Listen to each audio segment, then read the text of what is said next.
মসজিদে কি হয়? কিয়াম হয়। মসজিদে কি হয়? রুকু হয়। মসজিদে কি হয়? সাজদা হয়। মসজিদে কি হয়? কোরআন তেলাওয়াত হয়। এখন বর্তমানে পাক ভারত উপমহাদেশের অনেক কবর আমরা বানিয়ে নিয়েছি, যেখানে কি করা হয়?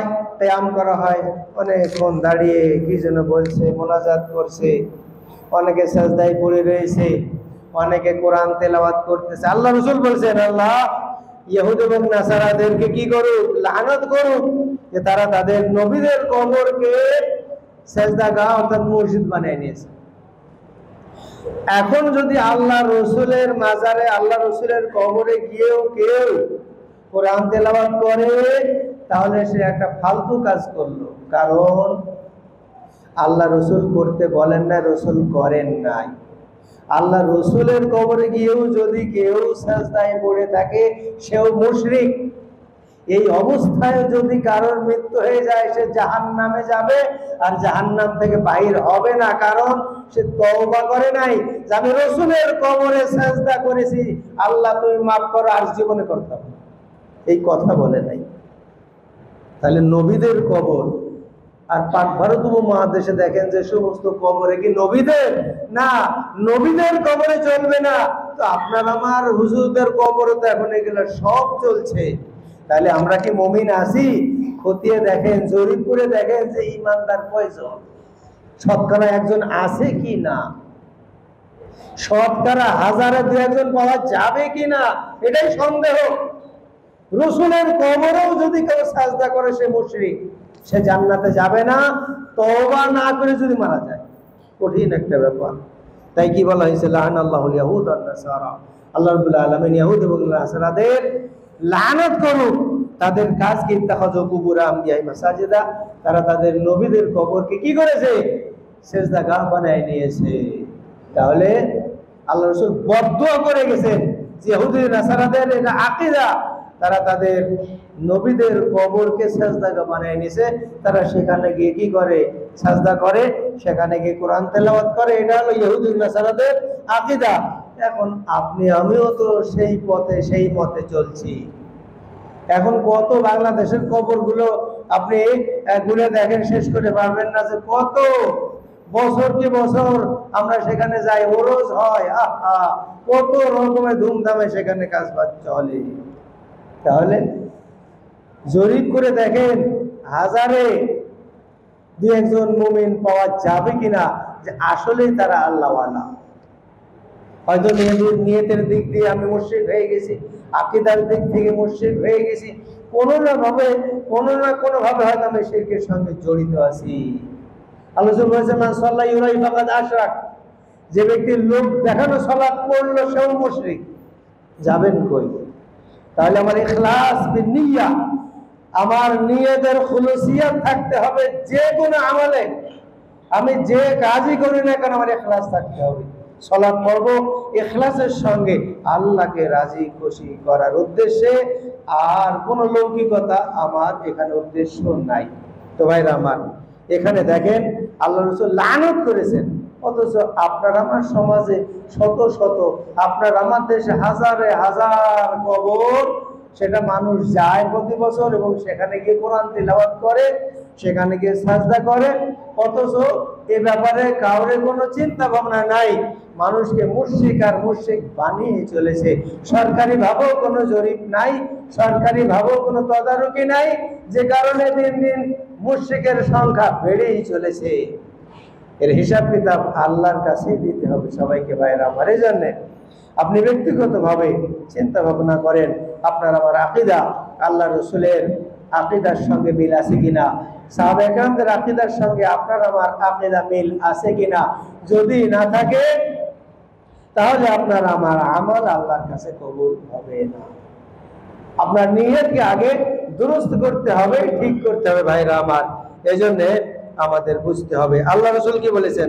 লা তাত্তাখিযু কবরি ওয়াসানা, লা তাত্তাখিযু কবরি ওয়াসানা, তোমরা আমাদের কবরকে মূর্তি বানায় নিও না।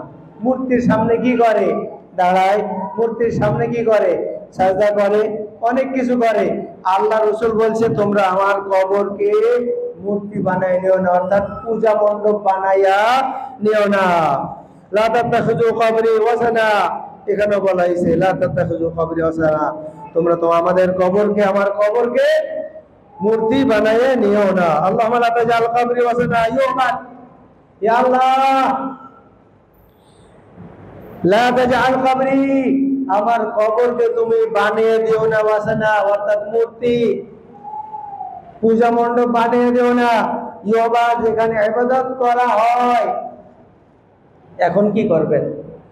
আমাদের হুজুরের কবরে তো বিশাল বিশাল আয়োজন, বিশাল বিশাল বাৎসরিক ওরস হয়, সেখানে অনেক মুসলমান নামধারী যারা, তারা যায় আল্লাহর কাছে। আল্লাহ রাসূল দোয়া করছেন, আল্লাহুম্মা ইয়া আল্লাহ লা তাজআল কবরি ওয়াসানা, আমার কবরকে ওয়াসান বানাইও না, মূর্তি বানাইও না, ইউবাদ, যে ইবাদত করা হবে। তাহলে আল্লাহ রাসূল তার কবরকে হেফাজতের জন্য আল্লাহ রাব্বুল আলামিনের কাছে অর্পণ করেছে, আল্লাহ আমার কবরকে তুমি মূর্তি হিসাবে বানাইয়া দিও না। অথচ আমরাই তো যাই গাড়ি ভরে ভরে জিকির করতে করতে যাই হুজুরের দরবারে। বড় হুজুর তো মরে গেছে, এখন ছোট হুজুর আছে, ওখানে গিয়ে বায়াত নেই, সে হুজুরের সঙ্গে কিছু নজর নিয়ে যাই আর জিয়ারত করি বড় হুজুরের, যে হুজুর মারা গেছে। ইমান আছে বলে ভরসা আছে, ইমান আছে, এই ইমান দিয়ে কাজ হবে না। এক হুজুরের বায়াত করলাম, আর এক হুজুরের কবরে সাজদা করলাম, আর এক হুজুরের কবরে বসে বসে কোরআন তেলাওয়াত করলাম। এই অবস্থায় যদি কোনো মুসলিম মারা যায়, আগেই বলেছে নিঃসন্দেহে লোকটা মুশরিক হয়ে মারা যাবে, কারণ ওই যে বড় হুজুরের কবরে সাজদা দিয়েছে। এই কারণে সাজদাটা ইবাদত, আল্লাহকে সাজদা দেওয়া হয়।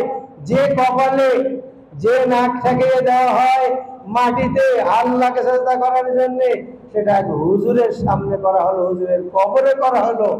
আপনাকে নিঃসন্দেহে ঈমান হারা হয়ে গেছেন, শয়তান আপনাকে ঈমান হারা করে ফেলেছে, শয়তান এখানে জয়ী হয়ে গেছে। ভাইরা আমার, सबक फिर पढ़ सदाकत का, शुजाअत का, अदालत का, लिया जाएगा तुझसे काम दुनिया की इमामत का। ভাই, আমাদের সবক আবার নতুন করে পড়তে হবে। আল্লাহ বলেছেন, ইকরা বিসমি রাব্বিকাল্লাযী খালাক, তোমরা পড়ো তোমার প্রভুর নামে যিনি তোমাকে সৃষ্টি করেছে। ইকরা বিসমি রাব্বিকাল্লাযী খালাক। তো ভাইরা আমার, এই জন্য আমি আপনাদেরকে অনুনয় বিনয় করে বলতে চাই, আমাদের উদ্দেশ্য থাকবে আল্লাহকে রাজি করা। আমরা সালাত পড়ব আল্লাহকে খুশি করার জন্য, কিন্তু তরিকা হবে মুহাম্মদুর রাসূলুল্লাহ সাল্লাল্লাহু আলাইহি ওয়াসাল্লাম। সালাত পড়ব রাসূলের তরিকা, আল্লাহকে খুশি করার জন্য। সালাত পড়ব হুজুরের তরিকায় না, যে এই হুজুর এই বলেছে, আমাদের কি বলে মাযহাবের এই ইমাম এই বলেছে, ওই ইমাম বলেছে, আমাদের ইমাম এই বলেছে, না, কোন ইমামতি চলবে না সেদিন। সব ইমামের পাওয়ারলেস। গত জুমায় বলেছিলাম, হযরতে ওমর ফারুক রাদিয়াল্লাহু তাআলা আনহু তাওরাতের একটা পৃষ্ঠা নিয়ে সুন্দরভাবে তেলাওয়াত করছেন। আল্লাহ রাসূলের চেহারা একেবারে লাল হয়ে গেছে রাগে, যে আমি আখিরি নবী মুহাম্মদুর রাসূলুল্লাহ সাল্লাল্লাহু আলাইহি ওয়াসাল্লাম, আর আমার সামনে তাওরাতের পৃষ্ঠা পড়া হচ্ছে। হযরত আবু বকর সিদ্দিক রাদিয়াল্লাহু তাআলা আনহু ব্যাপারটা বুঝতে পারলেন। ওমরকে বলছেন, ওমর, তুমি আল্লাহর রাসূলের চেহারার দিকে দেখো না, অবস্থাটা কি। এরপরে হযরত ওমর রাদিয়াল্লাহু তাআলা আনহু তাওরাতের পৃষ্ঠা পড়া বন্ধ করে দিলেন। আল্লাহ রাসূল বললেন, ওমর, এই মুহূর্তে মুসা আলাইহিস সালাম যদি দুনিয়াতে আসে, তাহলে তার তাওরাতের পাওয়ার লেস হয়ে যাবে, আমার উম্মতি হয়ে আসতে হবে। সুবহানাল্লাহ, সুবহানাল্লাহ। আমার নবীর পাওয়ার কি? পাওয়ারওয়ালাকে পাওয়ার দেন। আল্লাহ রাসূল নূরের তৈরি বলা হয়, এটা পাওয়ার না, পাওয়ারলেস। যারা বলবে আল্লাহ রাসূল নূরের তৈরি, তারা আল্লাহ রাসূলের সম্মান দিল না, বরং সম্মান হানি করলো। আল্লাহ রাসূলকে নূর বললে সম্মান বাড়বে না, সমস্ত নবীদেরকে আল্লাহ রাব্বুল আলামিন মাটি দিয়ে বানাইছেন। মুহাম্মদুর রাসূলুল্লাহ সাল্লাল্লাহু আলাইহি সাল্লামকেও কি দিয়ে বানাইছেন ভাই? মাটি দিয়ে। আমাদের এক শ্রেণীর লোক আছে যারা আরো একেবারে অতি ভক্তি চোরের লক্ষণ, ভক্তি দেখাইতে যায়, মুহাব্বত দেখাইতে গিয়ে তারা বলে রাসূল নূরের তৈরি, নাউজুবিল্লাহ। আনা বাশারুম মিসলুকুম ইউহা ইলাইয়া, আমি তোমাদের মতো মানুষ, পার্থক্য হলো আমার কাছে ওহী আসে, এই হলো পার্থক্য। তুমিও মানুষ, তোমরাও মানুষ, আমিও মানুষ, আমি নূরের তৈরি না। সমস্ত নবীদেরকে আল্লাহ রাব্বুল আলামিন মাটি দিয়ে তৈরি করেছেন। সেই ধারাবাহিকতায় আখির নবী মুহাম্মদ রাসূলুল্লাহ সাল্লাল্লাহু আলাইহি ওয়াসাল্লামকে কি দিয়ে তৈরি করেছেন? মাটি দিয়ে। মাটি দিয়ে তৈরি করাটাই হলো একটা কি বলো সম্মান। আল্লাহ রসুল মাটির তৈরি, এটা বিশ্বাস করা, এটা মান্য করা, এটা রসুলের সম্মান। যদি বলা হয় নূরের তৈরি, অসম্মানী করা হয়। এজন্য যে জায়গায় দেওয়া হয়েছে যার স্থান, তাকে সেই জায়গায় রাখা দরকার। আমরা এই অতিভক্তি চোরের লক্ষণ দেখাই আল্লাহ রসুলের মহব্বত আর আল্লাহ রসুলের সম্মান বাড়াতে যাব না। তো যে কথা বলছিলাম ভাইরা আমার, আমরা আমাদের আকীদা, ঈমান এগুলো ঠিক করব এবং তাজদীদ করব। আসলে আমার ঈমান ঠিক আছে কিনা, আমার আকীদা ঠিক আছে কিনা। যদি আকীদা ঠিক না থাকে, এই আকীদা নিয়ে আল্লাহর কাছে মানে পরিত্রাণ পাওয়া যাবে না যে আল্লাহ রসুল নূরের তৈরি। আকীদা ভ্রান্ত আকীদা। সমস্ত সাহাবায়ে কেরামের আকীদা ছিল আল্লাহ রসুল মাটির তৈরি। সমস্ত নবীদেরকে আল্লাহ রাব্বুল আলামিন মাটি দিয়ে তৈরি করেছে। এখন আমাদের মধ্যে এক শ্রেণীর লোক বলে না নূরের তৈরি, নাউজুবিল্লাহ। এগুলো আকীদা খারাপ, এদের আকীদা খারাপ, তাই তারা এই আকীদা বিশ্বাস করে। তো ভাইরা আমার, এই জন্যে আমরা কোন মানুষ, আমরা যেন কোন পীরের দরবারে, কোন মাজারে না যাই, গেলে কিন্তু বেঈমান হয়ে ফিরে আসতে হবে। বাঁচার কোনো লাইন নাই। কবরে গিয়ে কোরআন করবেন, এটা করা যাবে না। কবরে সাজদা করবেন, তার মানে আপনি শিরক করলেন, আর শিরকের গুনাহ আল্লাহ ক্ষমা করবে না, সব শেষ। নামাজও পড়বেন, বছরে একবার গিয়ে একটা সাজদাও যদি দেন, তাহলে এই এক বছরের সমস্ত সালাতগুলো একেবারে পানিতে সব ডুবে শেষ হয়ে গেল একটা সাজদায়। এক মন দুধের ভিতরে এই অল্প কিছু গরুর চেনা যদি দেওয়া হয়, তাহলে ওটা আর খাঁটি থাকে না। এরকম এক বছরের ইবাদত আপনার সব শেষ একটা সাজদায়। হুঁশিয়ার, সাবধান। কোথায় যাচ্ছেন, কি জন্য যাচ্ছেন, কারণটা কি? যাওয়ার কোনো প্রয়োজন নাই, ওলিয়া আউলিয়ার কোনো প্রয়োজন নাই। আতিউল্লাহ আতিউর রাসূল বলেছেন, আল্লাহর ইতাআত, রসুলের ইতাআত, আল্লাহর আনুগত্য, আল্লাহর কথা মেনে চলতে হবে, রসুলের আনুগত্য করতে হবে, এটাই যথেষ্ট। গতবার জুমায় বলেছিলাম শরিয়াত দুইটা পাওয়ারে চলে, একটা হলো আল্লাহ, একটা হলো রসুল।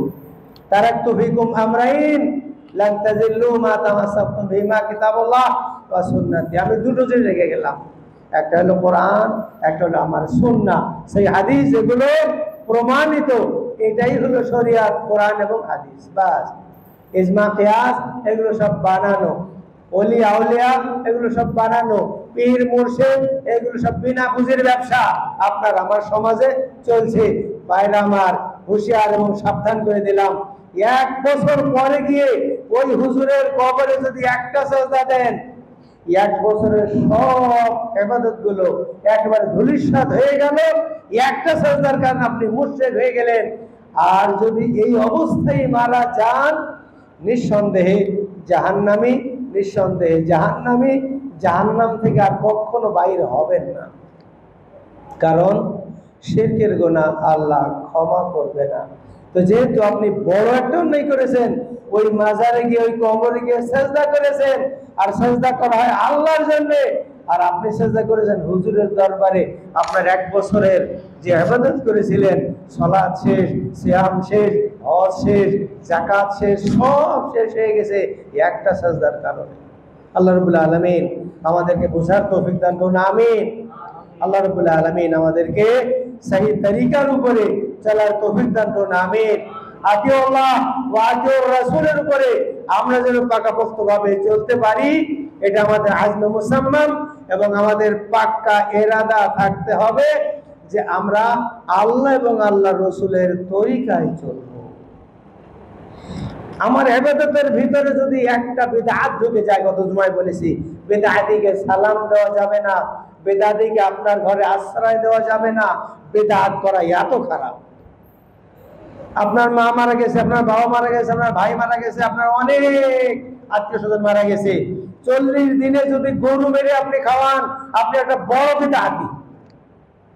সব শেষ, বিদআত করলেন আপনি, বড় বিদআত, যেটা রাসূল করে নাই, সাহাবায়ে কেরাম করে নাই, শরীয়তে যেটা নাই আপনি সেটা চালু করতেছেন। তার মানে আপনার ধৃষ্টতা, আপনার পাওয়ার কত দেখাচ্ছেন আপনি। রাসূল করেন নাই, করা যাবে না। ঠিক আছে, আপনার বাবা মারা গেছে, আপনার মা মারা গেছে, আপনার খালা মারা গেছে, আপনার আত্মীয় স্বজন মারা গেছে, আপনার বড় ভাই মারা গেছে, অনেকেই মারা গেছে। রাসূল বলেছেন তাদের পক্ষ থেকে তুমি সাদকায়ে জারিয়া করো, এটাই শরীয়ত। তাদের পক্ষ থেকে স্থায়ীভাবে কোনো কিছু দান করো, এটাই শরীয়ত। তুমি হাজার হাজার লক্ষ লক্ষ টাকা গরিবের মধ্যে বিল বন্টন করো, এটাই শরীয়ত। কোনো মাদ্রাসা বানিয়ে দাও, শরীয়ত। মসজিদে দান করো, এটাই শরীয়ত। মসজিদ বানিয়ে দাও, এটাই শরীয়ত। কিন্তু গরু মেরে খাওয়ানো আর এলাকার লোক দান ধান করে কি বলে ডেকে ডেকে খাওয়ানো, এটা শরীয়ত না, বরং শরীয়তরে কুরবানি করা।